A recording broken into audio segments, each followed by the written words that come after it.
प्रायोजक रामबंधू लोणचे आणि पापड, जोडी शानदार।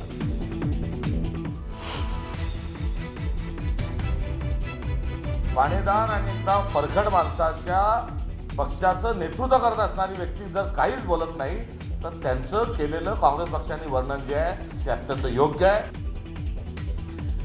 गुंगी गुडिया म्हणून उपमुख्यमंत्री सुनेत्रा पवारांच्या संभावनेवर काँग्रेस प्रदेशाध्यक्ष ठाम, तर राष्ट्रवादीच्या कार्यकर्त्यांकडून मुंबई, पुणे, ठाण्यातल्या काँग्रेस कार्यालयात आंदोलन।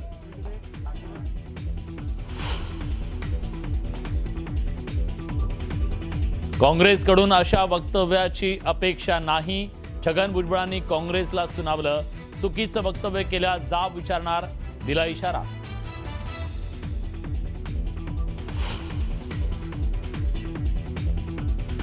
मला असं वाटतं की अतिशय खालच्या स्तरावर हे उतरलेले आहेत। इतक्या खालच्या स्तराला जाणारे ते आता आपल्याला पहिल्यांदाच पाहायला मिळत आहे।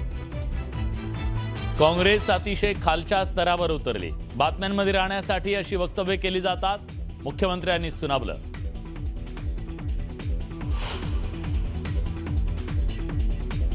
शिवसेना पक्ष चिन्हावर सुप्रीम कोर्टात आता बुधवारी सुनावणी, धनुष्यबाण चिन्ह कुणाला मिळणार, कोर्टाच्या सुनावणीकडे सगळ्यांचं लक्ष।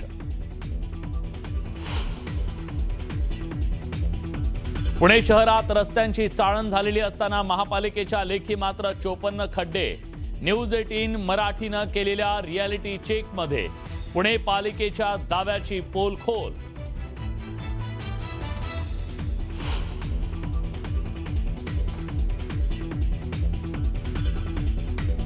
खड्ड्यांनी घेतला TDRF जवानाचा बळी, ठेकेदारांच्या ऐवजी कुटुंबियांनाच पोलिसांनी सुनावल्याचा आरोप, पोलिसांनी कुटुंबियांचे आरोप फेटाळले।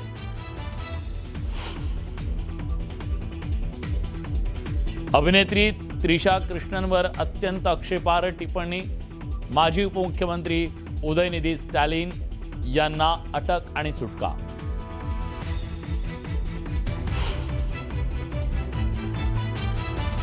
मुंबईतल्या कांदिवलीतल्या चारकोप परिसरातली इमारत दुर्घटना, पार्किंगच्या पहिल्या मजल्यावरून अचानक कार थेट खाली कोसळली।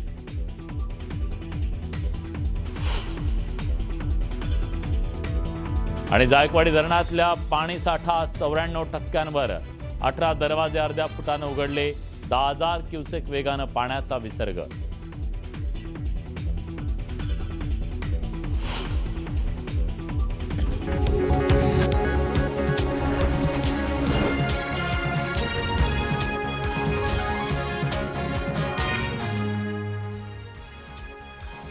मंडळी नमस्कार, मी विलास बडे, तुम्ही पाहताय आपला महाराष्ट्र। खरं तर आपल्या महाराष्ट्रात आज एका वेगळ्या वादानं पूर्ण महाराष्ट्राचं राजकारण तापवलेलं पाहायला मिळालं। ज्यांना कधी काळी इतिहासातली पानं जर आपण बघितली तर ज्यांना कधी काळी गुंगी गुडिया म्हटलं त्या इंदिरा गांधींनी आपला पोलादीपणा सिद्ध केला, पण त्याच काँग्रेसच्या नेत्यांना आज उपमुख्यमंत्री आणि राष्ट्रवादी काँग्रेसच्या राष्ट्रीय नेत्या अध्यक्षा सुनेत्रा पवार गुंगी गुडिया वाटू लागल्या। काँग्रेसच्या या टीकेनंतर राष्ट्रवादी काँग्रेसकडून तीव्र प्रतिक्रिया येणं स्वाभाविक होतं आणि त्यानंतर त्यांनी काँग्रेसला इंदिरा गांधींची आठवण करून दिली, पण गुंगी गुडियावरून राजकीय गदारोळ रंगला हे नक्की। गुंगी गुडिया ही शिवी आहे का? गुंगी गुडिया हा अपशब्द आहे का?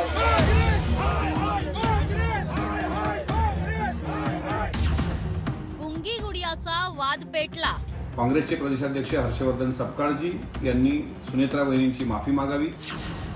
काँग्रेसच्या टीकेवर राष्ट्रवादीचा संताप। सुनेत्रा वहिनींची तर माफी मागावी, परंतु राज्यातील माझ्या महिलांची माफी मागावी। आज काँग्रेसनं खरी त्यांची मानसिकता दाखवल्या महिलेबद्दल। काँग्रेस मात्र गुंगी गुडियावर ठाम। त्यांचं केलेलं काँग्रेस पक्षाने वर्णन जे आहे ते अत्यंत योग्य आहे। या आमच्या टीकेला त्यांनी समजून घ्यावं। काँग्रेसनं केलेली ही पोस्ट पहा, यात उपमुख्यमंत्री सुनेत्रा पवार यांचा उल्लेख गुंगी गुडिया असं करण्यात आलाय। आणखी किती दिवस उपमुख्यमंत्री सुनेत्रा पवार गुंगी गुडिया बनून राहतील असा सवाल काँग्रेसनं केलाय. आता त्याला निमित्त ठरलंय सुनेत्रा पवार यांचा अलीकडचा बीड दौरा. 1 ऑगस्ट रोजी पालकमंत्री सुनेत्रा पवार यांनी अजितदादांप्रमाणेच भल्या पहाटे उठून रात्री उशिरापर्यंत बीडचा दौरा केला. बीडमधील लोकांशी संवाद साधला. याच वेळी झालेल्या एका पत्रकार परिषदेत न्यूज 18 मराठीचे प्रतिनिधी सुरेश जाधव यांनी बीडच्या कायदा आणि सुव्यवस्थेवर प्रश्न केला. पण पालकमंत्र्यांच्या शेजारी बसलेल्या धनंजय मुंडे यांनी त्यांना थांबवलं आणि उत्तर न देताच निघून गेले. कायदा सुव्यवस्थेचा प्रश्न आहे. सुरेश कायदा सुव्यवस्थेचा प्रश्न आहे. आभार.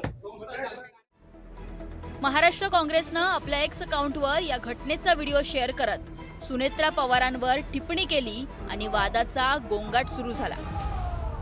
एक महिला पहिल्यांदाच या राज्याची, ते पण महाराष्ट्रासारख्या राज्याची उपमुख्यमंत्री पदावर बसलेली आहे. तिच्या बाबतीमध्ये असं बोलणं हे अतिशय अश्लाघ्य असं आहे. आणि अशी अपेक्षा काँग्रेस, दुसरं कोणतं असं लहान सहान काँग्रेस करून तरी अशी अपेक्षा नाही. काँग्रेसचे प्रदेशाध्यक्ष हर्षवर्धन सपकाळजी यांनी सुनेत्रा वहिनींची माफी मागावी, एक्सवरून ती पोस्ट तात्काळ डिलीट करावी आणि ज्या 40 पैशाच्या लावारिस कार्ट्यांनी त्या पोस्ट केलेल्या आहेत त्यांना त्यांच्या पद्धतीनं उत्तर द्यावं. नाहीतर हे आंदोलन लहान होता होता इतकं मोठं होणार की काँग्रेसच्या विनाशाचं कारण हे सुनेत्रा वहिनीवर केलेली खालच्या पातळीवरील टीका ठरेल, एवढं मात्र काँग्रेसनी लक्षात घ्यावं. ज्या पद्धतीनं त्या पेजवर वक्तव्य केलं ते वक्तव्य काँग्रेसच्या मनात महाराष्ट्राच्या पहिला महिला मुख्यमंत्री सुनेत्रा वहिनी झाल्या त्याबाबत किती द्वेष आहे, किती घृणा आहे हे त्या वक्तव्यातून या ठिकाणी स्पष्ट होतं. राष्ट्रवादीकडून आलेल्या आक्रमक प्रतिक्रियेनंतर काँग्रेस प्रदेशाध्यक्ष हर्षवर्धन सपकाळ यांनी पत्रकार परिषद घेत आपली बाजू मांडली. गुंगी गुडिया हा काही अपशब्द नाही, त्यांच्या वर्तनाचं वर्णन असल्याचा खुलासा त्यांनी केला. तर दुसरीकडे गुंगी गुडिया म्हटलं तर यात चूक काय असं म्हणत शरद पवारांच्या राष्ट्रवादीचे आमदार रोहित पवार यांनी काँग्रेसला पाठिंबा दिलाय. गुंगी गुडिया ही शिवी आहे का? गुंगी गुडिया हा अपशब्द आहे का? गुंगी गुडिया हा काही अनपार्लमेंटरी विषय आहे का? नाही, हे एक वर्णन आहे आणि ते वर्णन जसं तो शब्द आहे अगदी तशा स्वरूपामध्ये हा उपमुख्यमंत्री यांच्यावर तो अत्यंत व्यवस्थित पद्धतीने बसलाय.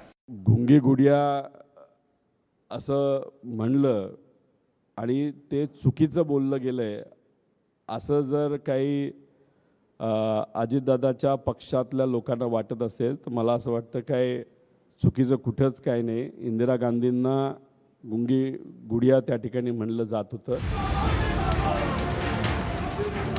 एकीकडे हर्षवर्धन सपकाळ स्पष्टीकरण देत असतानाच राष्ट्रवादीचे कार्यकर्ते मुंबईतील काँग्रेसच्या कार्यालयात शिरले आणि जोरदार निदर्शनं करण्यात आली.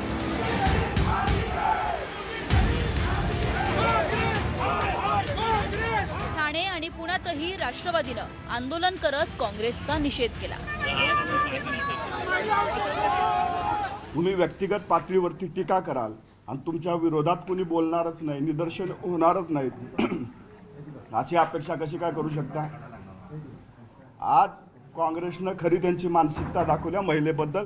गुंगी गुडिया म्हणणं ही शिवी नाही आहे, वाईट नाही आहे.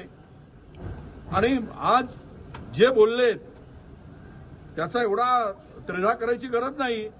आणि पक्षाच्या कार्यालयात येऊन सत्तेची मस्ती आहे म्हणूनच आहे ना. अरे ज्यांना सत्तेशिवाय झटता येत नाही, ज्यांना कुठली आयडिओलॉजी नाही, ज्यांना कुठला विचार नाही, बिना विचाराच्या भिकारड्यासारखे सत्तेच्या मागे धावणारे हे येऊन इथे दादागिरी करतात. काँग्रेस राष्ट्रवादीमध्ये सुरू असलेल्या या वादाचे पडसाद राजकीय वर्तुळातही दिसून आले.